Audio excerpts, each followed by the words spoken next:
दोस्तों, स्वागत है आपका हमारे चैनल द यूनिक वर्ल्ड में। दोस्तों, चतुर बीरबल का गुण क्या था?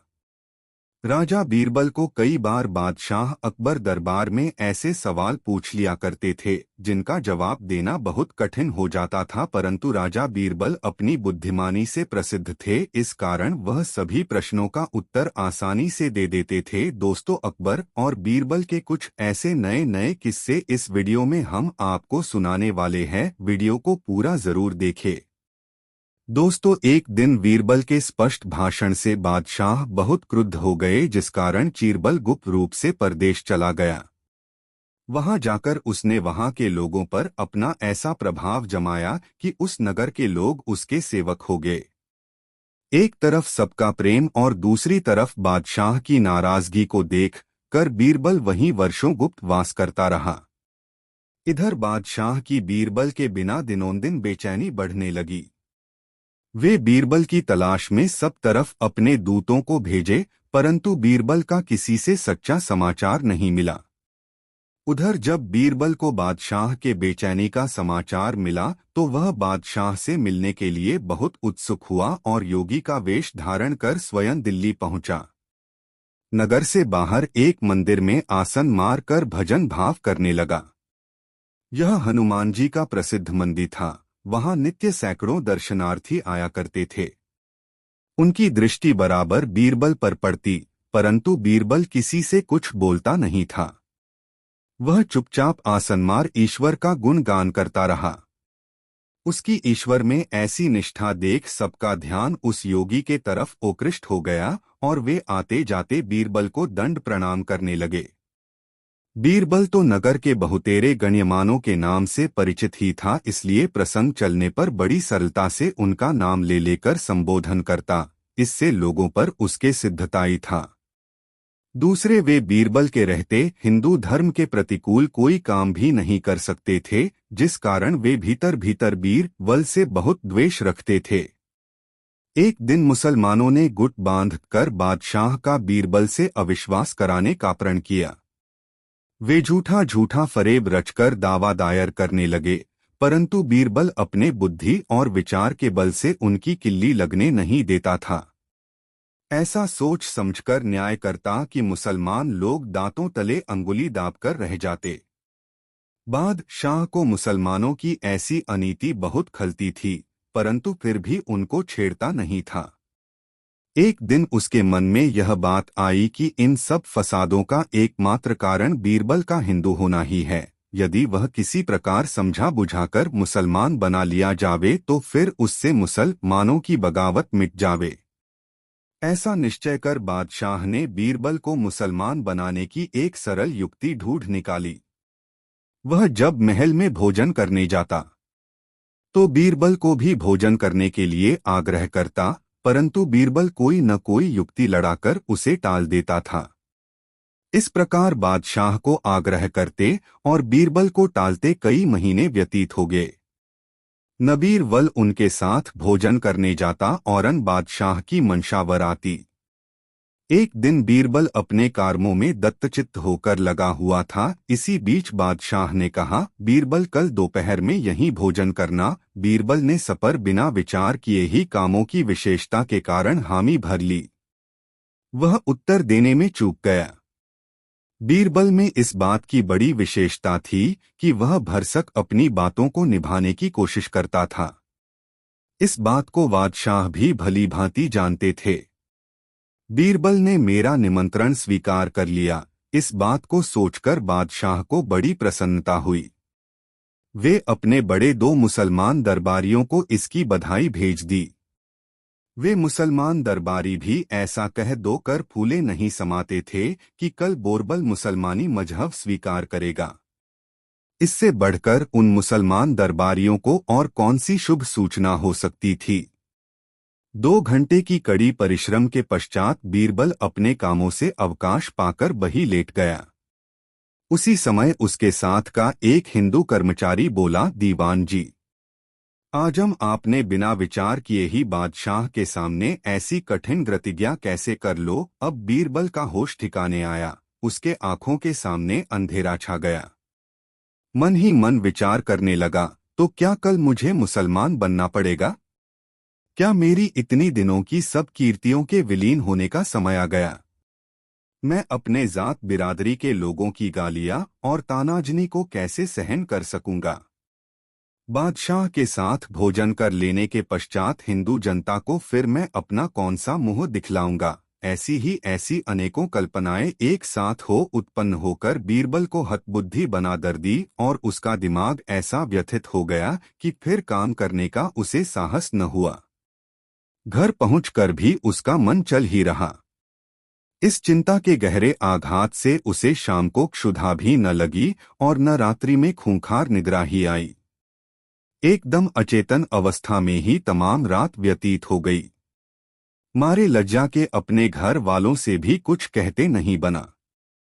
दूसरे दिन सबेरा होते ही बादशाह बीरबल के जेवनार की तैयारी कराने लगे। भिन्न दो प्रकार के जेवनार तैयार कराए गए। इस खुशहाली में नगर के बहुतेरे अमीर उमराव मुसलमान आमंत्रित किए गए। जब जेवनार का समय हो गया और अन्य मेजमान लोग एकत्रित हुए तो बादशाह ने अपने एक कर्मचारी द्वारा बीरबल को बुलवा भेजा। खाद्य पदार्थ भली भांति सजाकर सोने और चांदी के बासनों में परसे गए और सब अमीर उमराव यथास्थान बैठ गए। उधर जब बादशाह का दूत बीरबल के पास पहुंचा तो उसका मुख मलिन हो गया। वह अपने दरबारी कपड़े पहनकर उस दूत के साथ हो लिया। रास्ते में वह बराबर अगल बगल के मार्ग की भूमि का संशोधन करता हुआ चलता था। दैवात उसके मन में एक युक्ति अचानक समा गई। वह एक सुनार को सूअर की कूची से आभूषणों को साफ करते हुए देखा। वह तुरंत सुनार के पास जा पहुंचा और आग्रह करके उससे सूअर के बाल की कूची मंगनी मांग ली। महल में पहुंचकर बीरबल ने देखा कि सब लोग यथास्थान बैठकर केवल उसकी ही प्रतीक्षा कर रहे हैं। बादशाह बड़े प्रसन्न दिखलाई पड़ते थे। आज उन्होंने बीरबल का और दिनों से अधिक सत्कार किया। बड़े दो अमीर मुसलमानों ने मी उठ दो कर बीरबल का स्वागत किया। मारे खुशी के बादशाह ने बीरबल को अपनी बगल में बैठने का प्रबंध किया। जब यह सब हो चुका तो बीरबल विनम्रता पूर्वक बोला, पृथ्वीनाथ, मैं तो भोजन करने आया ही हूँ, परंतु आपसे थोड़ी आग्रह है। यदि मुझे अपने सांप्रदायिक नियम के अनुसार भोजन करने को अनुमति दी जावे तो प्रति उत्तम हो। बादशाह ने कहा, अच्छो बात है, तुम अपने संप्रदाय के नियमानुसार हो भोजन करो। बीरबल बोला, तो इन सब थालियों पर थोड़ा दो पानी छिड़कना पड़ेगा। यदि मैं ऐसा करूं और कोई नाराज हो तब क्या करना होगा? आप पहले ही से इस पर विचार कर लीजिए। बादशाह बोले, तुम अपने संप्रदाय की रस्म पूरी करके भोजन करो, इसमें हम सबों को कोई आपत्ति न होगी। फिर बादशाह ने अपने अन्य मुसलमान मेजमानों की तरफ दृष्टि फेर कर देखा। सबों ने अपनी गर्दन हिलाकर बादशाह का फरमान स्वीकार किया। तब बीरबल सबको वाक्यबद्ध करके मस्त हो गया और उसकी सांप्रदायिक प्रथा शुरू हुई। एक कटोरों में पानी भरकर उसी सूअर के बार की कूची को उसमें डुबा दो कर खाद्य पदार्थ से सुसज्जित थालियों पर छिड़कने लगा। सब थालियों पर छींटे डाल चुकने के पश्चात बीरबल ने बादशाह की थाली पर भी थोड़ा सा पानी छिड़क दिया। एक अमीर जो बादशाह के पास बैठा हुआ बीरबल का सारा चरित्र देख रहा था बोला, उफ, यह तो बड़ा कठिन हुआ, यह कूची तो बल की है। सब मेजमान भड़क गए और वे अपने आगे की थाली जस की तस यथास्थान छोड़कर आप अलग जा खड़े हुए। सब लोग बीरबल को झिड़कियां देने लगे, यहाँ तक कि क्रोध के अधिक भड़कने पर बोरबल को धक्के दिलवाकर वहां से बाहर निकलवा दिए। पर इससे अधिक करने की किसी में ताब नहीं थी। बादशाह तो पहले ही से वचन हार चुके थे, इसलिए वह भी कुछ न बोले बल्कि अपने मन को भीतर ही भीतर महसूस कर रह गए। बीरबल के आनंद की सोमा न रही। उसने शास्त्रों में पढ़ा था कि मनुष्य अपना प्राण देकर भी धर्म बचावे। बाहर बैठे हुए हिंदू दरबारी देवता पितर मना रहे थे। बीरबल को इतना शीघ्र लौटकर बाहर आते हुए देखकर उनको कुछ धैर्य हुआ। बीरबल गुप्त रूप से महल की सारी व्यवस्था सुनाकर अपने घर चला गया और स्नान ध्यान से निश्चिंत हो भोजन किया। बादशाह भड़के हुए मुसलमानों को समझा बुझाकर शांत किए और परसे पकवानों को तुरंत फेंकवा दिया। जब फिर दूसरा बनकर तैयार हुआ तो अपने मेजमानों को खिलाकर आप भी खाना खाए। बस उसी दिन से बादशाह को शिक्षा मिल गई और फिर बीरबल को कभी भोजन का निमंत्रण नहीं दिए। दोस्तों, ये प्यारी कहानी आपको कैसी लगी कमेंट में जरूर बताएं। दो दोस्तों दिल्ली नगर में एक नौयौवना और स्वरूपवती ब्राह्मणी रहती थी। यह अपने पति परायणता के कारण सारे नगर में विख्यात हो रही थी। एक पठान नीचताबत गुप्त रूप से इसके पीछे पड़ा हुआ था। इसको अपने वश में लाने के लिए उस नीच ने बहुतेरा प्रयास किया, परंतु फिर भी उसे सफलता न मिली। ब्राह्मणी के तेज के आगे उसका उद्योग गिरता ही गया। तब उसने दहेड़ देकर उसको काबू में लाने की युक्ति निकाली। एक दिन जबकि वह सुंदरी अपने वस्त्रों को पछाड़ने के लिए नदी तट पर गई थी, यह भी मौका देखकर वहां जा पहुंचा।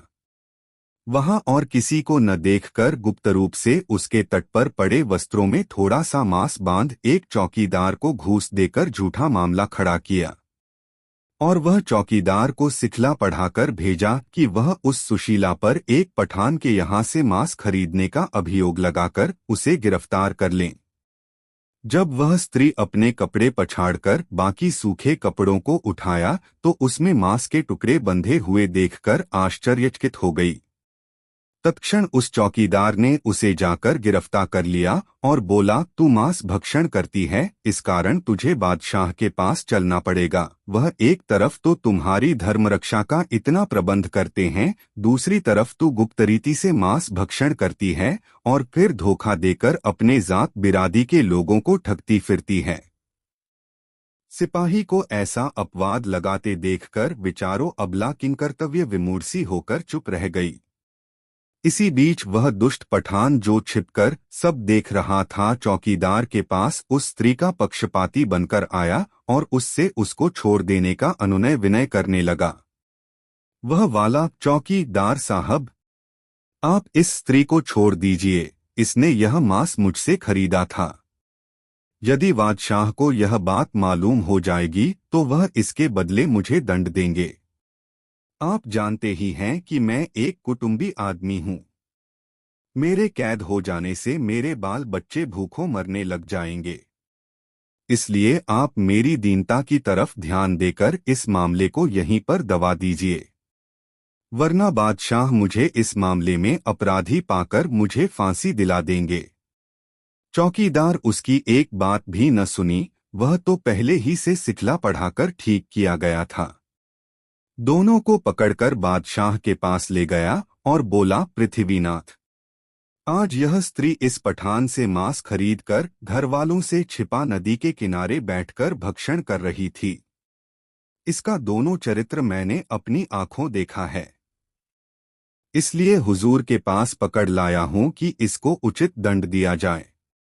बादशाह को चौकीदार की बातें सुनकर बड़ा रंज हुआ और उसके नाते गोते के लोगों को बुलवाकर उस स्त्री की चाल चलन के संबंध में पूछताछ की, परंतु उनकी जबानी उस स्त्री का ऐसा दूषित होना सिद्ध न हुआ। दरबार का समय था, धीरे दो दरबारी लोग भी आने लगे थे।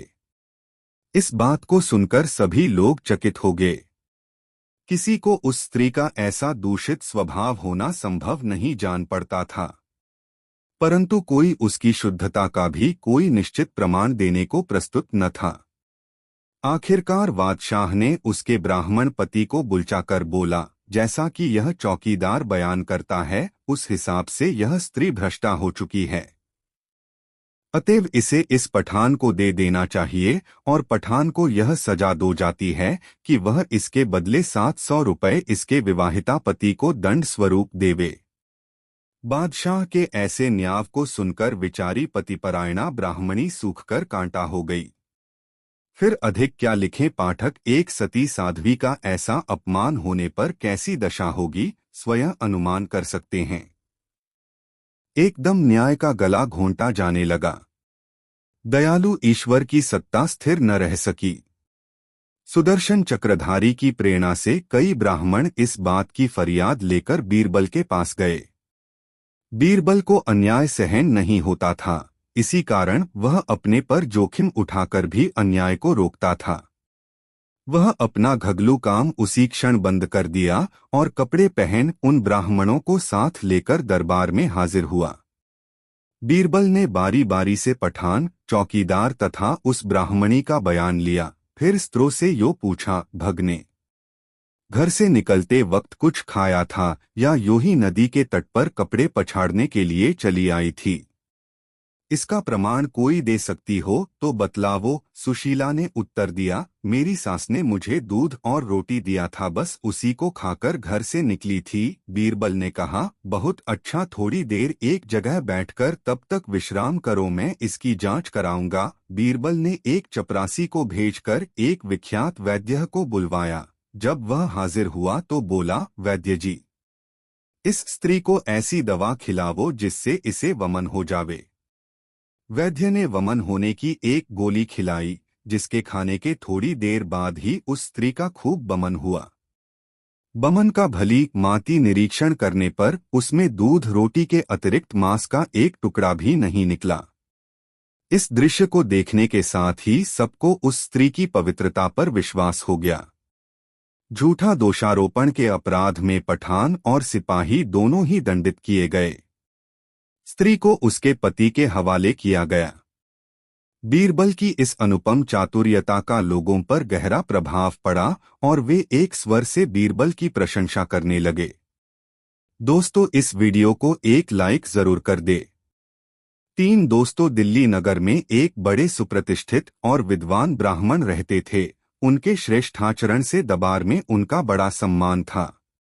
पंडित जी का स्वभाव था कि वे बिना समझे बूझे किसी कार्य में हाथ नहीं डालते थे और जिस बात को मुख से एक बार कह देते उसको प्राणपण से पालन करते थे। उनसे उनका भृत्य समुदाय सदा भयभीत रहता। एक दिन ऐसो घटना घटी जब उक्त पंडित जी चौके में बैठकर भोजन कर रहे थे। उनकी थाली में परोसे खाद्य पदार्थ में एक बाल निकला, जिस कारण पंडित जी को बड़ा रंज हुआ और अपनी स्त्री को संबोधित कर बोले, देखो, आज तो मैं तुम्हारी पहलो चूक के कारण तुम्हें क्षमा करता हूँ, परंतु फिर यदि ऐसी असावधानी करोगी, खाद्य पदार्थ में बाल निकलेगा तो तुम्हारे सिर के बाल मूड़ लूंगा। हरी इच्छा भावी बलवाना। यद्यपि बिचारी स्त्री अपने स्वामी का जिद्दो स्वभाव समझकर बराबर भयभीत रहा करती थी और भोजन बनाने व परोसने के समय अपने बालों को खूब संभार कर बांधे रहती थी, परंतु होनी को कौन रोक सकता है, वह तो होकर ही रहती है। कुछ दिनों एक दिन जब युक्त पंडित जी फिर भोजन करने बैठे तो उनकी खाद्य सामग्री में एक बाल निकला। पंडित जी बहुत नाराज हुए और अपने स्त्री का बाल मुड़ा देने के लिए नाई को बुलवाया। अपने स्वामी को नितांत क्रोधित देखकर स्त्री ने भीतर से किवाड़ बंद कर लिया। पंडित जी ने हजारों डांट फटकार सुनाई, परंतु स्त्री ने किवाड़ नहीं ही खोला। इतना सब हो जाने पर भी पंडित जी अपनी जिद पर तुले ही रहे। स्त्री ने सोचा, अब इस प्रकार काम चलना कठिन दिख पड़ता है, कोई उपाय तत्काल करनी चाहिए।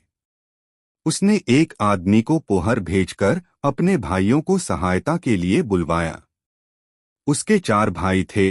अपनी बहन को इस प्रकार अपमानित होते सुन उन्हें अपने बहनोई के हठवादिता पर बड़ा खेद हुआ और उसके उद्धार का उपाय सोचने लगे। इतने में उसके बड़े भाई को बोरबल से पुराना परिचय होने का स्मरण हो आया। वह तत्क्षण बहन के उद्धार का उपाय पूछने के लिए बीरबल के घर पहुंचा। उस समय बीरबल चारपाई पर पड़े 2 पुस्तक पढ़ रहा था। अपने मित्र का संदेशा सुन उसे पास बुलाकर उसका कुशल समाचार पूछा। वह अपने बहन की दुर्दशा का आद्योपांत कारण बतलाकर बोला, मैं आपसे अपने बहन के उद्धार की तरकीब बूझने आया हूँ, मेरी मदद कीजिए। बीरबल बोला, तुम चारों भाई नंगे सिर होकर अपने बहनोई के पास इस ढंग से जावो मानो कोई मर गया हो, तब तक मैं भी आ पहुंचता हूँ। उधर पंडित जी स्त्री के द्वार न खोलने पर क्रुद्ध होकर नौकरों से कहा, अभी बढ़ी को बुला लाकर दरवाजे को तोड़ डालो। इसी बीच वे चारों भी नंगधंग सिर खोले आ पहुंचे। इनके आने के थोड़ी देर पश्चात बीरबल भी शवदाह का सब सामान लिए हुए आया और पंडित जी के पेन द्वार पर टिकठी बांधने लगा। उधर स्त्री के भाइयों ने पंडित जी को जबरन चारों तरफ से कपड़े से ढककर कफनी याना प्रारंभ किया। जब पंडित जी ने चींचप्पड़ मचाया तो वे क्रोधित होकर बोले, खबरदार, चुपचाप पड़े रहो, बिना पहले तुम्हें कफनियाए किसकी मजाल है जो मेरी बहन को हाथ लगाए। वे पंडित जी को बांधकर बीरबल के पास ले गए। इस नवीन कौतूहल को देखने के लिए वहां पर बादमियों की जमघट सी लग रही थी। अपने पड़ोसियों के सामने अपनी ऐसी दुर्गति देख पंडित जी का सिर लज्जा के बोझ से दब गया और अपनी रहाई के लिए चारों सालों से अनुनय विनय करने लगे। उसकी स्त्री समीप की कोठरी से छिपकर सारी दुर्दशाएं देख रही थी। पति को भाइयों से गिड़गिड़ाते देख उसे दया आ गई और उसका पवित्र हृदय धर्मसागर में गोते मारने लगा। स्त्री ने कहा, चाहे जो हो, मैं पति की ऐसी दुर्दशा अपनी आंखों नहीं देख सकती। वह मेरा देवता है, उसके कोप करने से मेरा सर्वनाश हो जाएगा। पति की हंसी कराकर कुलटाएं भले ही प्रसन्न हो सकती हैं, परंतु पतिपरायणा नहीं। वह कपाट खोलकर बाहर आई और अपने भाइयों से उसे छोड़ देने का आग्रह करने लगी। भाइयों को बहन कहने पर अमल न करते देख बीरबल स्वयं उनसे क्षमा प्रार्थी हुआ और उसके पति को छोड़ देने की आज्ञा दी। पंडित जी छोड़ दिए गए। अंत में उन्हें अपनी हठधर्मी पर बड़ा पश्चात्ताप हुआ। इस स्वांग से बीरबल का अभिप्राय था कि पति के जीवितावस्था में स्त्री का मुंडन नहीं हो सकता था। पहले पति मर ले तो स्त्री का मुंडन किया जाए। बीरबल पंडित जी को छोड़वा और उनकी स्त्री का कष्ट निवारण कर लौट गया। चारों भाई अपनी बहन के घर मेहमानी करने के लिए टिक रहे। धन्य है हमारी उन भारत ललनाओं को जो आने पर कठिन संकट उठाकर भी पतिव्रत की रक्षा करती हैं। ऐ देवियों, पति से कष्ट उठाकर भी पति सेवा करना तेरा ही काम है। अपने पति को कष्ट में देख भला तुम कैसे सहन कर सकती हो। पति को ईश्वर तुल्य मानकर पूजन करने वाली संसार प्रसिद्ध एकमात्र भारत ललना ही है। ऐसी और नई मजेदार कहानी सुनने के लिए हमारे चैनल को सब्सक्राइब जरूर कर ले। चार दोस्तों, फारस का बादशाह बीरबल की बुद्धि की बड़ी प्रशंसा सुना करता था, इसलिए उसे बीरबल को देखने के लिए उत्कट इच्छा हुई। अकबर के पास एक पत्र लिखकर भेजा। उसमें बीरबल के बुलाने की बात लिखी थी। वह अहलकार कई दिन की मंजिल तय कर दिल्ली पहुंचा और बादशाह को अदब से सलाम कर फारस के बादशाह का भेजा हुआ पत्र दिखलाया। अकबर बादशाह पत्र पढ़कर बहुत खुश हुआ और अहलकार को अपनी सराय में आराम करने की आज्ञा दी। वहां उसके आराम की सभी वस्तुएं प्रस्तुत थीं। दूसरे ही दिन बादशाह ने बड़े ठाट बाट के साथ बीरबल को फारस भेज दिया। बीरबल फारस पहुंचकर शहर के बाहर एक बाग में अपना डेरा खड़ा कराया और उस अहलकार को अपने आने की सूचना देने के लिए फारस के बादशाह के पास भेजा। जब बादशाह ने सुना कि बीरबल नगर के बाहर मेरे हुक्म की इंतजार कर रहा है, तो उसने अपने समस्त कर्मचारियों को अपने ही सा वस्त्राभूषणों से सुसज्जित करा सबके सहित दरबार में जा बैठा और बीरबल को आने की आज्ञा दी। अहलकारे से बादशाह के बुलावे का पत्र पाकर चीरवल राजमवन में उससे मिलने आया। वहां की अजोब हालत थी। सब लोग एक ही तरह की पोशाक पहने हुए यत्र तत्र बैठे थे। बीरबल एक तरफ से सबको लक्ष्य करता हुआ धीरे दो बादशाह के पास जा पहुंचा और उसे अदब से सलाम कर उसके समीप आप भी बैठ गया। बादशाह फारस ने पहले उसकी बड़ी आवभगत की पश्चात उससे पूछा, बीरबल, तुमको कैसे मालूम हुआ कि मैं ही फारस का बादशाह हूं? बीरबल ने उत्तर दिया, गरीब परवर, आपका दृष्टिकोण सब पर था और सबका ध्यान आप पर था। इससे मैंने आपको बिना परिश्रम ही आसानी से पहचान लिया। दोस्तों, वीडियो कैसा लगा कमेंट में जरूर बताएं। दोस्तों, एक बार की बात है, दिल्ली नगर में एक बड़े सुप्रतिष्ठित और विद्वान ब्राह्मण रहते थे। उनके श्रेष्ठाचरण से दरबार में उनका बड़ा सम्मान था। पंडित जी का स्वभाव था कि वे बिना समझे बूझे किसी कार्य में हाथ नहीं डालते थे और जिस बात को मुख से एक बार कह देते उसको प्राणपण से पालन करते थे। उनसे उनका भृत्य समुदाय सदा भयभीत रहता। एक दिन ऐसो घटना घटी जब उक्त पंडित जी चौके में बैठकर भोजन कर रहे थे। उनकी थाली में परोसे खाद्य पदार्थ में एक बाल निकला, जिस कारण पंडित जी को बड़ा रंज हुआ और अपनी स्त्री को संबोधित कर बोले, देखो, आज तो मैं तुम्हारी पहलो चूक के कारण तुम्हें क्षमा करता हूँ, परंतु फिर यदि ऐसो असावधानी करोगी, खाद्य पदार्थ में बाल निकलेगा तो तुम्हारे सिर के बाल मूड लूंगा। हरी इच्छा भावी बलवाना। यद्यपि बिचारी स्त्री अपने स्वामी का जिद्दो स्वभाव समझकर बराबर भयभीत रहा करती थी और भोजन बनाने व परोसने के समय अपने बालों को खूब संभार कर बांधे रहती थी, परंतु होनी को कौन रोक सकता है, वह तो होकर ही रहती है। कुछ दिनों एक दिन जब युक्त पंडित जी फिर भोजन करने बैठे तो उनकी खाद्य सामग्री में एक बाल निकला। पंडित जी बहुत नाराज हुए और अपने स्त्री का बाल मुड़ा देने के लिए नाई को बुलवाया। अपने स्वामी को नितांत क्रोधित देखकर स्त्री ने भीतर से किवाड़ बंद कर लिया। पंडित जी ने हजारों डांट फटकार सुनाई, परंतु स्त्री ने किवाड़ नहीं ही खोला। इतना सब हो जाने पर भी पंडित जी अपनी जिद पर तुले ही रहे। स्त्री ने सोचा, अब इस प्रकार काम चलना कठिन दिख पड़ता है, कोई उपाय तत्काल करनी चाहिए। उसने एक आदमी को पोहर भेजकर अपने भाइयों को सहायता के लिए बुलवाया। उसके 4 भाई थे। अपनी बहन को इस प्रकार अपमानित होते सुन उन्हें अपने बहनोई के हठवादिता पर बड़ा खेद हुआ और उसके उद्धार का उपाय सोचने लगे। इतने में उसके बड़े भाई को बोरबल से पुराना परिचय होने का स्मरण हो आया। वह तत्क्षण बहन के उद्धार का उपाय पूछने के लिए बीरबल के घर पहुंचा। उस समय बीरबल चारपाई पर पड़े 2 पुस्तक पढ़ रहा था। अपने मित्र का संदेशा सुन उसे पास बुलाकर उसका कुशल समाचार पूछा। वह अपने बहन की दुर्दशा का आद्योपांत कारण बतलाकर बोला, मैं आपसे अपने बहन के उद्धार की तरकीब बूझने आया हूँ, मेरी मदद कीजिए। बीरबल बोला, तुम चारों भाई नंगे सिर होकर अपने बहनोई के पास इस ढंग से जावो मानो कोई मर गया हो, तब तक मैं भी आ पहुँचता हूँ। उधर पंडित जी स्त्री के द्वार न खोलने पर क्रुद्ध होकर नौकरों से कहा, अभी बढ़ी को बुला लाकर दरवाजे को तोड़ डालो। इसी बीच वे चारों भी नंगधड़ंग सिर खोले आ पहुंचे। इनके आने के थोड़ी देर पश्चात बीरबल भी शवदाह का सब सामान लिए हुए आया और पंडित जी के पेन द्वार पर टिकठी बांधने लगा। उधर स्त्री के भाइयों ने पंडित जी को जबरन चारों तरफ से कपड़े से ढककर कफनी याना प्रारंभ किया। जब पंडित जी ने चींचप्पड़ मचाया तो वे क्रोधित होकर बोले, खबरदार, चुपचाप पड़े रहो, बिना पहले तुम्हें कफनियाए किसकी मजाल है जो मेरी बहन को हाथ लगाए। वे पंडित जी को बांधकर बीरबल के पास ले गए। इस नवीन कौतूहल को देखने के लिए वहां पर बादमियों की जमघट सी लग रही थी।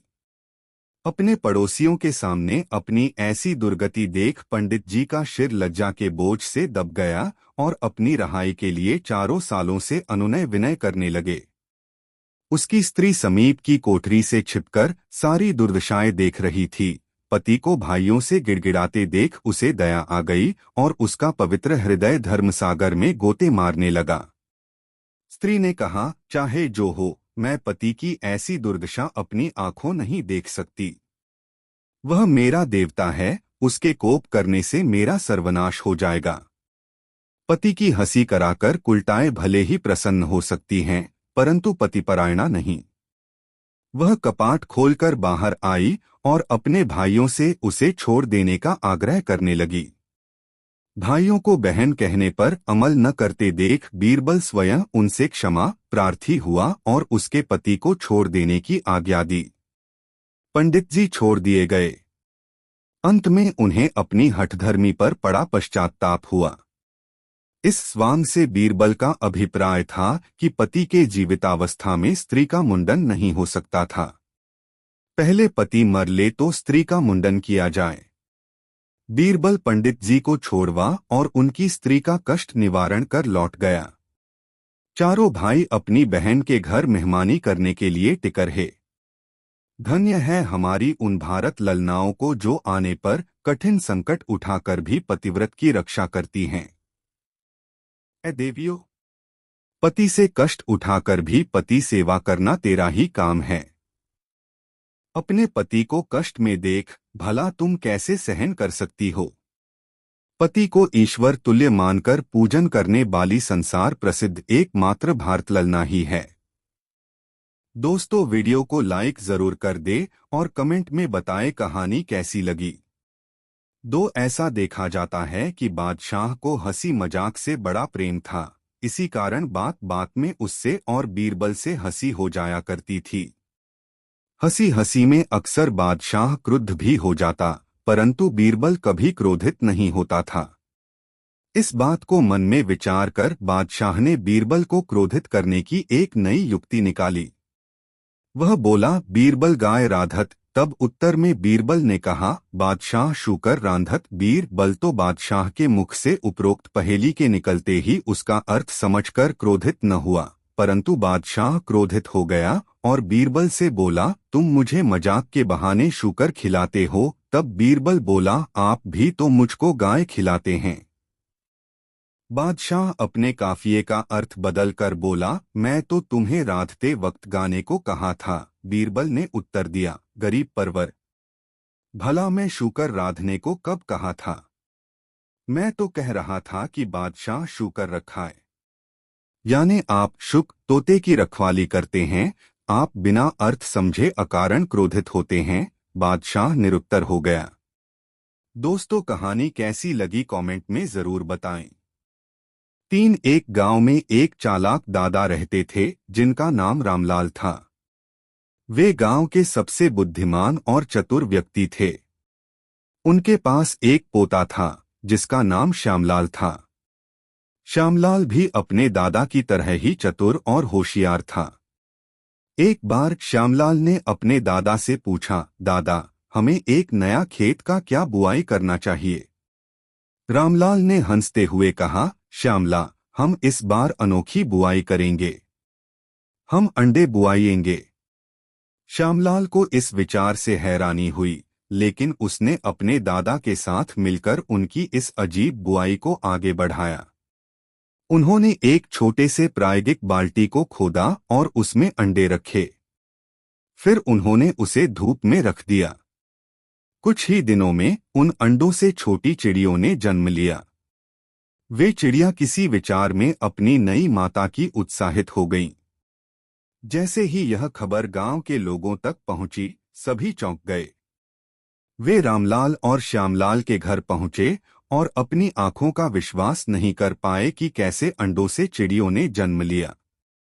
रामलाल और श्यामलाल ने खुद को मुस्कुराते हुए पाया, क्योंकि उन्होंने यह अद्भुत प्रसंग अपने चालाकी के साथ साजा था। यह कहानी हमें यह शिक्षा देती है कि किसी भी समस्या का हल ढूंढने के लिए हमें अपने बुद्धि और आलोचनात्मक चिंतन का सहारा लेना चाहिए। बुद्धिमानता और आविष्कारी विचार द्वारा ही हम अद्भुत राह का पता लगा सकते हैं। दोस्तों, वीडियो को लाइक जरूर कर दे और चैनल को सब्सक्राइब कर ले। एक बार अकबर और बीरबल बाग में घूम रहे थे। रास्ते में उन्होंने एक वृक्ष को देखा जिस पर अनेक प्रकार के फल थे। अकबर ने उससे पूछा, बीरबल, इस वृक्ष पर इतने सारे फल क्यों हैं? बीरबल ने हंसते हुए उत्तर दिया, सम्राट जी, यह वृक्ष विवाद वृक्ष है। अकबर अचानक रुचि लेकर पूछा, विवाद वृक्ष? इसका मतलब क्या है? बीरबल ने समझाया, सम्राट जी, यह वृक्ष हर किसी के दिल में विवाद उत्पन्न करने की क्षमता रखता है। हर कोई इसके फलों को अपने अनुसार अदा करना चाहता है।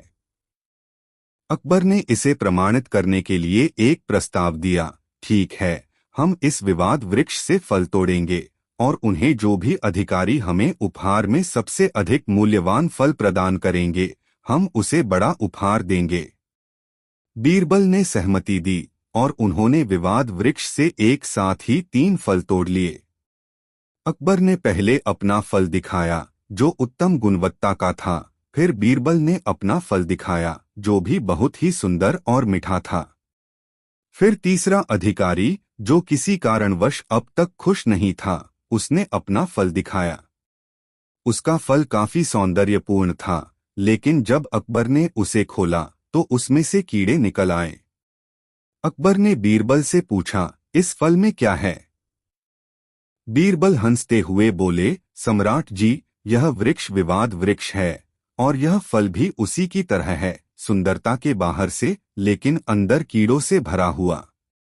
अकबर ने बीरबल के हार जीतने के लिए उन्हें बधाई दी और समझ गए कि विवाद वृक्ष हमें विचारशीलता और धैर्य से काम करने की सीख देता है। दोस्तों, वीडियो को लाइक कर दे। 5 अलवर राजस्थान के प्रसिद्ध शहरों में से एक है, जिसमें भी अकबर और बीरबल की कई रोचक कहानियां प्रसिद्ध हैं। यहाँ एक ऐसी ही कहानी है। एक बार अकबर ने अलवर शहर का दौरा किया। उनका मकसद शहर की स्थिति का जायजा लेना था। अलवर में उन्होंने एक बड़े सभागार में एक संगीत समारोह का आयोजन किया। वहां गायकों, नृत्यकारों और कलाकारों की भरमार थी। संगीत समारोह के दौरान एक युवक ने अपने आप को एक बहुत ही प्रतिभाशाली गायक के रूप में प्रस्तुत किया। उसकी आवाज में एक अद्वितीय मिठास थी और सभी लोग उसके गाने में खो गए। अकबर भी उसकी आवाज के प्रभाव में प्रभावित हो गए और उन्होंने उसे बहुत सम्मान दिया। बाद में अकबर ने बीरबल से कहा, उस युवक की आवाज में कुछ अद्वितीय है। मुझे लगता है कि वह एक महान गायक बन सकता है। बीरबल ने अकबर की बात सुनी और फिर कुछ दिनों बाद उस युवक को अपने साथ अखबार के कार्यालय में बुलवाया। वहां बीरबल ने उससे कहा, तुम्हारी आवाज में जड़ है, लेकिन तुम्हें थोड़ा संयम और अभ्यास की आवश्यकता है। मैं तुम्हें गायन के अनेक टिप्स दे सकता हूं जो तुम्हें एक अच्छे गायक बनाने में मदद करेंगे। उस युवक ने बीरबल की सलाह को मान लिया। 6 दोस्तों एक दिन अकबर और बीरबल बाग के खेल के मैदान में चले गए। वहां पर उन्होंने एक दीवार को देखा जिस पर एक अद्भुत चित्र बना हुआ था। चित्र में एक व्यक्ति एक बड़े सम्राट को हराते हुए दिखाई दे रहा था। अकबर ने चित्र को ध्यान से देखा और पूछा, बीरबल, यह कौन है और वह इस सम्राट को कैसे हरा रहा है? बीरबल ने उत्तर दिया, सम्राट जी, यह चित्र महान रचनात्मक दिमाग के एक खिलाड़ी का है। उसने इस सम्राट को अपने चालबाजी के द्वारा हरा दिया। अकबर को यह सुनकर खेलने का मन हुआ। उन्होंने बीरबल से कहा, चलो हम भी एक चालबाज खेलें। मैं इस सम्राट का भूत बनूंगा और तुम्हें हराने की कोशिश करूंगा। बीरबल ने मुस्कुराते हुए स्वीकार किया और उन्होंने खेल शुरू किया। अकबर ने भूत बनकर उसे धरने की कोशिश की, लेकिन बीरबल ने उनकी चाल को पहचान लिया। बीरबल ने अकबर के खिलाफ अपने खुद के चालबाजी का इस्तेमाल किया और अकबर को हरा दिया। अकबर ने चिढ़ गए और बीरबल को पूछा, तुमने मेरी चाल कैसे पहचान ली? बीरबल ने हंसते हुए उत्तर दिया, सम्राट जी, विजय पाने के लिए आपको दूसरों के नजरिए से समस्या को देखना पड़ता है। मैंने आपकी चाल को पहचान लिया क्योंकि मैंने अपने मन से सोचा कि कैसे आप बहुत ही चालाकता से भूत बने हैं। अकबर ने बीरबल की चालाकी की सराहना की और उन्होंने समझा कि सही समय पर सही सोच से ही विजय मिलती है। दोस्तों, वीडियो कैसा लगा कमेंट में जरूर बताएं और वीडियो को लाइक जरूर कर दे। 5 दोस्तों एक दिन बादशाह अपने दरबार में बैठा था और 2 वर्षीय शाहजादा सलीम उसकी गोद में सानंद खेल रहा था। उसकी बालचपलता देखकर बादशाह आनंदमग्न हो गया और आनन फानन उसके मन में यह प्रश्न उपस्थित हुआ, जीवधारी को अधिकतर प्रिय क्या है, बादशाह को चुप देखकर सलोम उसका ध्यान अपनी तरफ आकृष्ट करने के अभिप्राय से तुतला कर कुछ बोला। उसकी तोतरी बातों ने बादशाह के आनंद को और भी बढ़ा दिया। आनंदवश वह अपने मनोगत भावों को दबा न सका और तत्क्षण समस्त व्रबारियों की तरफ लक्ष्य करके पूछा, इस पृथ्वी पर के प्राणियों को अधिकतर प्रिय क्या है? द्रवारी सोच में पड़ गए। कोई कुछ कहता तो कोई कुछ। अंत में आपस में गोष्ठी करने लगे, परंतु फिर भी किसी सिद्धांत पर अटल नहीं हुए। बीरबल की अनुपस्थिति स्थिति में इन विचारों पर कभी दो ऐसी विपत्ति आ जाया करती थी। यदि बीरबल प्रस्तुत होता तब तो उनका पौ 12 था।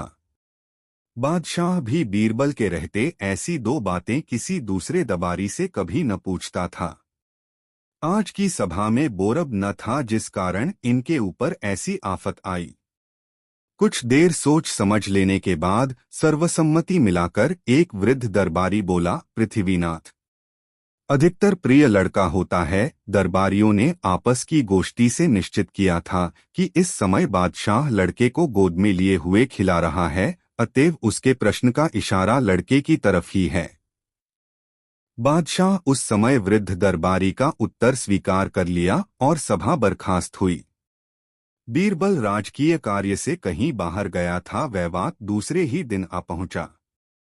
बादशाह को तो पहले की धुन बंधी हुई थी। बीरबल को सभा में बैठते ही वही प्रश्न उससे भी किया।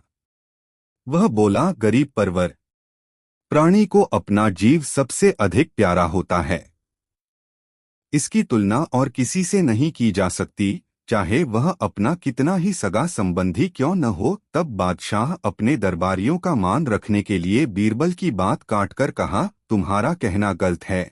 क्या लड़का प्राण प्यारा नहीं होता? तुमको यदि अपने कहने पर अटल विश्वास है तो उसे प्रमाणित कर दिखावो। बीरबल बादशाह की आज्ञा शिरोधार्य करता हुआ बोला, पृथ्वीनाथ बाग का एक बड़ा हौज खाली करने की बागवान को आज्ञा दी जाए, तब तक मैं बाजार से परीक्षा की चीजें लेकर लौट आता हूँ।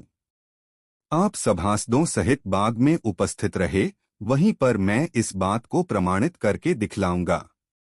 बादशाह की आज्ञा पाकर बागवान ने प्राणपण से परिश्रम करके थोड़ी ही देर में सबसे बड़े हौज को खाली कर सूचना दी। बाग में बैठने के लिए बादशाह की तरफ से समुचित प्रबंध किया गया और वे दरबारियों के सहित बाग में दाखिल हुए। तब तक बीरबल भी एक बंदरिये को उसके बच्चे सहित लेकर बाग में आया। बीरबल ने बंदरिया को बच्चे सहित हौज के मध्य भाग में बिठलाकर ऊपर से पानी भरने की आज्ञा दी। हौज में पानी भरा जाने लगा। पानी क्रमशः हौज के ऊपर चढ़ाया। बंदरिया बराबर अपने बच्चे को ऊपर उठाती गई, यहाँ तक कि बच्चा उसकी पीठ पर बैठ गया और पानी का बढ़ना बराबर जारी रहा। जब पानी बढ़कर उसके गले तक पहुंचा तो वह खड़ी हो गई और अपने बच्चे को अपने हाथ पर रखकर ऊपर उठा लिया। सब लोग इस नज़ारे को बड़ी गौर से देख रहे थे। बादशाह बीरबल को चिताकर बोला, क्यों बीरबल, क्या देखते नहीं हो कि किस प्रकार बंदरिया अपने प्राणों पर खेलकर बच्चे की रक्षा कर रही है? क्या अब भी पुत्र को सर्वोपरि प्रिय मानने को तैयार नहीं हो? बीरबल ने उत्तर दिया, पृथ्वीनाथ थोड़ा और ठहर जाइए, अभी बंदरिया के प्राण पर नहीं आई है, थोड़ी देर में आप ही फैसला हो जाता है। अभी बीरबल और बादशाह में उपरोक्त बातें हो रही थीं कि बरिये के मुख में पानी भरना शुरू हुआ। पानी भरने के कारण उसका दम घुटने की नौबत आ गई। नाक में पानी भरने लगा, वह अधीर होकर बहने लगी। आखिरकार लाचार हो उसने बच्चे की ममता छोड़ दी और अपना प्राण बचाने के लिए एक नया उपाय निकाला। झट बच्चे को पानी में डुबाकर आप स्वयं उसके ऊपर खड़ी हो गई। इस प्रकार उसका मुंह पानी से ऊपर हो गया। बीरबल ने बादशाह को उसे दिखलाकर बागवान को पानी रोकने की आज्ञा दी। पानी आना तुरंत बंद हो गया और बंदरिया बच्चे सहित सजीव बाहर निकाल ली गई। बीरबल ने कहा, पृथ्वीनाथ आपने प्रत्यक्ष देखा है कि जब तक प्राण बचने की आशा थी तब तक बरिया बच्चे का प्राण बचाने की बराबर यत्न करती रही, परंतु जब उसके ही प्राणों पर आफत आई तो वह बच्चे की जीवन रक्षा भूल गई, बल्कि स्वयं उसके जान की गाहक होकर अपना प्राण बचाया। बादशाह दरबारियों सहित बीरबल के बुद्धि की श्रेष्ठता स्वीकार कर ली। दोस्तों, ये कहानी आपको कैसी लगी कमेंट में ज़रूर बताएं। ऐसी और नई कहानी सुनने के लिए हमारे चैनल द यूनिक वर्ल्ड को सब्सक्राइब ज़रूर कर ले और यह वीडियो अपने मित्रों को ज़रूर शेयर कर दे। वीडियो देखने के लिए धन्यवाद।